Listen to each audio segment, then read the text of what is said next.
In 2005, the Defense Department's Experimental Research Wing, DARPA, created a program to make the next generation of prosthetic arms for returning soldiers who had lost limbs in combat. One contract went to DECA Research, headed by Dean Kamen, inventor of the Segway. Inspired by the sophisticated prosthesis in Star Wars, Kamen set out to make what he calls his Luke arm. I spent a couple of weeks traveling around the country visiting people that they recommended I talk to so that I could get an assessment of what is the current state of the art before we agreed that we would try to go do this. If you looked at the relative capability of lower limb prosthetics versus upper limb, it's, upper limbs are the Flintstones and the lower limbs are in the 21st century. Chuck Hildreth is one of several DECA test pilots. Amputees who help Kamen's engineers optimize the Luke arm before it goes to official clinical trials. Kamen's team decided that the arm needed 4 main characteristics. It had to be modular, lightweight, agile, and it had to support customizable controls. The arm that we've made is modular, so we can actually take pieces of the arm to fit all 3 levels of those amputation. DECA engineers built the arm in independent sections so it could be customized for any amputee. From the hand, they can add a forearm, an elbow, and even a shoulder socket. Works better when you plug it in. Yeah. Hildreth lost both of his arms when he was electrocuted 26 years ago. Today, he's testing a Luke arm on his left side, where he still has a short residuum. What does it feel like wearing that? It's kind of liberating. I mean, I've been without an arm for 26 years. Weight is another big challenge in making a prosthetic practical. You have to make an arm that is atomically correct, Mm-hmm. and then you have to make it weigh as little as possible. Engineers modeled the Luke arm on an average female arm. Right. This particular arm actually weighs less than 8 pounds. That's including all the electronics and the battery. The Luke arm also had to be agile enough to do exactly what the human arm can do.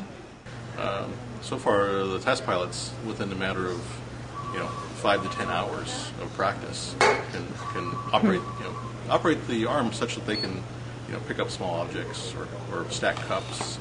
They can eat grapes. The arm is able to handle these complex tasks because of the complexity of the electronics inside. Technology like lithium batteries got within reach. In the last few years, processing became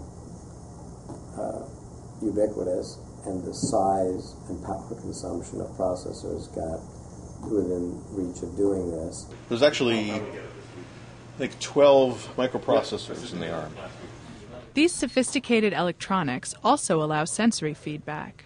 We have a small sensor in the thumb, sends a signal to one of the microprocessors, which then goes to a small vibrating motor. Oh, wow. The harder they grip, the higher the frequency the vibration becomes.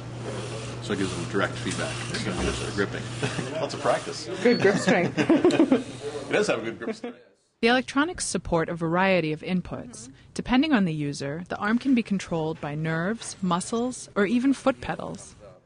Oh, how cool. And if I push on my little toe, it goes down. And then I have a mile sight up here, I switch. Oh, modes. yeah, with your muscles. So now, when I push on the ball of my foot, it rotates the wrist. Push on the outside, it rotates in. The next step could be a take-home clinical trial where users like Chuck subject the arm to their everyday routines.